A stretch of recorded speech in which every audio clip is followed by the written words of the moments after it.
Hello everyone, welcome to Chudiwal physics classes. आज का topic है मोशन इन ए प्लेन। ये 11th क्लास का चैप्टर 4 है। एनसीईआरटी से मैं सारे टॉपिक को बताऊंगा। ये 4.1 है। First one is introduction. इसको स्टार्ट करने से पहले मैं आपको ये बताऊंगा कि आप सबसे पहले मेरे चैनल को सब्सक्राइब करें, दोस्तों के साथ शेयर करें इसको, जिससे नॉलेज जो है वो स्प्रेड करे, सब जगह फैल जाए। और ये जो मतलब एनसीईआरटी से लोग भागते हैं, तो आप ये देखेंगे कि एनसीईआरटी में अगर कॉन्सेप्ट क्लियर है तो आप किसी भी लेवल के एग्जाम, चाहे ओलंपियाड हो, चाहे आपका जेईई लेवल का हो, या चाहे मेडिकल लेवल का एग्जामिनेशन हो, सब आराम से निकल जाएगा, क्योंकि इससे कॉन्सेप्ट बिल्डअप हो जाता है। चलते हैं अपने टॉपिक की तरफ। First one is introduction. तो इससे पहले वाले चैप्टर में आपने पढ़ा था motion in a straight line, पढ़ा था motion in a straight line. उस केस में हमें वेक्टर की जरूरत नहीं थी। We don't need vector in that chapter. क्यों? क्योंकि उस अगर स्ट्रेट लाइन में कोई भी मोशन हो, सपोज ये जो ब्लैक स्ट्रिप आपको दिख रही है, ये स्ट्रेट लाइन है, इसमें अगर मोशन हो किसी भी ऑब्जेक्ट की, तो उस केस में हम किसी एक पॉइंट को रेफरेंस लेंगे, that is called origin. Origin से पॉजिटिव डायरेक्शन में हम प्लस से शो कर सकते हैं, निगेटिव डायरेक्शन में माइनस से शो कर सकते हैं। इसमें कोई जरूरत नहीं है, there is no need of vector. Vector का कोई यहाँ पर सेंस नहीं है, वो टर्म का यूजलेस कर दे। यूज तो कर सकते हैं, लेकिन इस बर्डन को लेने का कोई जरूरत नहीं है। क्यों? वही चीज अगर एग्जांपल के लिए 0 से वो 3 मीटर तक जाए, तो +3 मींस फॉरवर्ड डायरेक्शन में गई है, -3 मींस बैकवर्ड डायरेक्शन में। उसको अगर वेक्टर से शो करे तो +3i, और अगर निगेटिव में जा रही है तो -3i। तो i देने का कोई मतलब नहीं, क्योंकि इसकी जब डायरेक्शन एक में ही रहेगी, तो ये इसमें अंडरस्टूड है कि ये जो एक्सिस होगी, जिसको हम i बोल रहे हैं, i j k, किसी को भी i ले सकते हैं, एक्सिस को हम कहीं भी ट्रांसफर कर सकते हैं। तो यहाँ पर जो इस चैप्टर में जो आपने पहले देखा था स्ट्रेट लाइन मोशन में, वहाँ वेक्टर का कोई यूज नहीं था। बिना वेक्टर के आप प्लस माइनस से ही वही कैलकुलेशन आसानी से कर सकते थे। लेकिन इस चैप्टर में जो कि आपका नाम लिखा हुआ motion in a plane, plane में जा रहा है कोई ऑब्जेक्ट। प्लेन मींस यहाँ से लेकर यहाँ, ये पूरा प्लेन, सपोज व्हाइट बोर्ड ये प्लेन हो गया। इस प्लेन में अगर मोशन है तो हम ये पहले डिफाइन करेंगे, यहाँ पर दो एक्सिस कौन सी है, ये वाली एक्सिस और ये वाली एक्सिस। सपोज ये एक्स और ये वाई, इसका मतलब हमें दो ही वेक्टर की जरूरत है यहाँ पर, आई जे। क्लियर? तो इस केस में जब भी आप मोशन इन ए प्लेन देखेंगे तो यहां पर आपको वेक्टर की जरूरत है, क्योंकि हो सकता है ऑब्जेक्ट यहां से निकलकर यहां आ जाए, तो इसकी कुछ ना कुछ एक्स एक्सिस वैल्यू होगी और वाई एक्सिस वैल्यू होगी। That's why we need vectors. तो सबसे पहले आपको जानना होगा what do you mean by vector. Vector एक होता है स्केलर। वेक्टर एक ऐसी क्वांटिटी है, फिजिकल क्वांटिटी है, जिससे आप उसके किसी डायरेक्शन, एक तो मैग्नीट्यूड पता लगनी हमें वेक्टर से, और साथ डायरेक्शन भी पता लग जाएगी कि किस पर्टिकुलर डायरेक्शन की बात हो रही है, किसी ऑब्जेक्ट की अभी फिलहाल डायरेक्शन क्या है, ये वेक्टर बताता है। वेक्टर में इनहेरेंट डायरेक्शन है, डायरेक्शन भी उसमें कंबाइंड है। बात समझ में आ गई?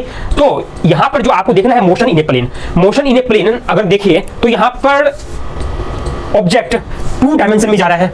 मोशन इन ए प्लेन यहां पर 2 डायमेंशन में जा रहा है। अगर वही बात 3 डायमेंशन की करें, 3 डायमेंशन की बात करें, इसका मतलब उसमें हाइट भी आ जाए या डेप्थ भी आ जाए, उस केस में आपको वेक्टर के तीनों क्वांटिटी मालूम होनी चाहिए। मींस वेक्टर में x axis, y axis, z axis तीनों चाहिए।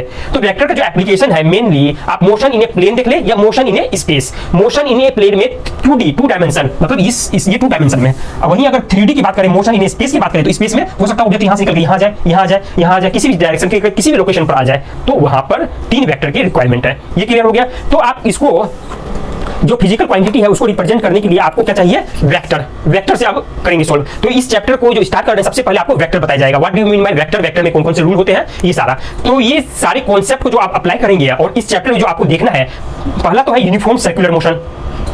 यूनिफॉर्म सर्कुलर मोशन में सिग्निफिकेंस किस चीज का है, वहां पे एक्सेलरेशन की क्या वैल्यू होती है? एक तो होता है सेंट्रीपिटल एक्सेलरेशन, एक होता है टेंजेंशियल डायरेक्शन में। एक तो होता है सेंटर की तरफ, अगर कोई सर्कल है, यहाँ मोशन हो रही कोई ऑब्जेक्ट की, सपोज इस डायरेक्शन में इसे हो रही है, तो सेंटर की तरफ जो जाने वाली फोर्स है या एक्सेलरेशन का है, तो वो एक सेंट्रीपिटल एक्सेलरेशन होगी और एक होगी टेंजेंशियल एक्सेलरेशन। तो यहाँ पर ये सारे टर्म को आपको देखना है। मतलब यहाँ पर इस चैप्टर में ये जो मोशन है, ये भी तो प्लेन में मोशन हुआ, तो इस मोशन जो प्लेन में हो रही है, it is called uniform circular motion. ये वाली यूनिफॉर्म सर्कुलर मोशन को भी motion in a plane chapter में देखना है आपको। क्यों इस चैप्टर को क्यों लिया गया, मतलब इस टॉपिक को क्यों लिया गया यूनिफॉर्म सर्कुलर मोशन? यूनिफॉर्म को ही क्यों लिया गया, नॉन यूनिफॉर्म को क्यों नहीं लिया? क्योंकि यूनिफॉर्म में एक डिफाइंड इक्वेशन से आप इसको एक्सप्रेस कर सकते हैं, और हमें चाहिए कोई इक्वेशन, मैथमेटिकल फॉर्म में कोई इक्वेशन चाहिए, जिससे हमारा काम आसान हो जाए। और नॉन यूनिफॉर्म में मैथमेटिक्स कॉम्प्लिकेटेड वे में लिख सकते हैं, इसलिए हम चाहते हैं कि पहले आपको इसके बारे में पता हो। Means motion in a uniform circular motion, means ये जो इक्वेशन होगी वो पता हो। अगर इसकी इक्वेशन, ये तो होगा प्लेन के लिए example, motion in a plane, ये भी तो प्लेन में होगा, तो इसमें क्या हुआ, इस तरह का एग्जांपल। अगर दूसरा ले मोशन इन ए प्लेन, एक तो हो सकता है प्रोजेक्टाइल मोशन। आपने किसी ऑब्जेक्ट को किसी रेफरेंस पॉइंट से ऊपर की ओर थ्रो कर दिया। अगर वो थ्रो कर दिया तो उसके बाद वो जो उस समय उसकी वेलोसिटी होगी वो किस तरह से बढ़ेगी और मैक्सिमम तक जाएगी, बाद में डिग्रेड करेगी। ये जो है ये प्रोजेक्टाइल मोशन कहलाता है। प्रोजेक्टाइल में आप किसी फिक्स्ड इंस्टेंट तक फोर्स अप्लाई करते हैं, आफ्टर दैट इसमें जो इनर्शिया है डी टू इनर्शिया ये अपनी पाथ को फॉलो करती है। इसका क्या नेचर होगा, इसमें कितना टाइम लगेगा यहाँ से यहाँ तक जाने में, टाइम पीरियड क्या होगी, इसकी यहाँ से यहाँ तक की हाइट क्या होगी, यहाँ से यहाँ स्पैन क्या होगी, ये सारे की सारी चीजें आपको प्रोजेक्टाइल मोशन में पढ़ना है। क्यों? क्योंकि it is also motion in a plane. किसी प्लेन की बात हो रही है, जैसे हमने किसी ऑब्जेक्ट को गिराया तो वो एक प्लेन की तरह डिफाइन कर सकते हैं ना, वो भी तो प्लेन हो सकती है, एक्स वाई प्लेन मान ले, वाई जेड प्लेन मान ले। तो ये वाली दो चीजों को आपको देखना है। अगर इन दो इक्वेशन, दो जो मोशन इन प्लेन वाले आप एग्जांपल ले रहे हैं, यूनिफॉर्म मोशन और प्रोजेक्टाइल मोशन, इसको अगर एक्सटेंड करेंगे आप 2D, 2D में हो गया, 2 डायमेंशन से 3 डायमेंशन में इसको अगर आप एक्सटेंड करेंगे तो you will get equation for motion in space. Space में पता चल जाएगा, 2 से 3 डायमेंशन में जा रहे हैं तो स्पेस में है, तो सिंपली कुछ ना कुछ थोड़े से चेंजेस करने पड़ेंगे आपको इक्वेशन में, जिससे आपको 2D वाले इक्वेशन 3D वाले इक्वेशन में एप्लीकेबल हो जाएंगे। क्लियर? तो इस चैप्टर में काफी इंटरेस्टिंग टॉपिक है और आपको सबको बेसिक से समझना है, तो आप मेरे चैनल को सब्सक्राइब करें। कोई भी डाउट हो तो आप पूछ सकते हैं। Thank you everyone.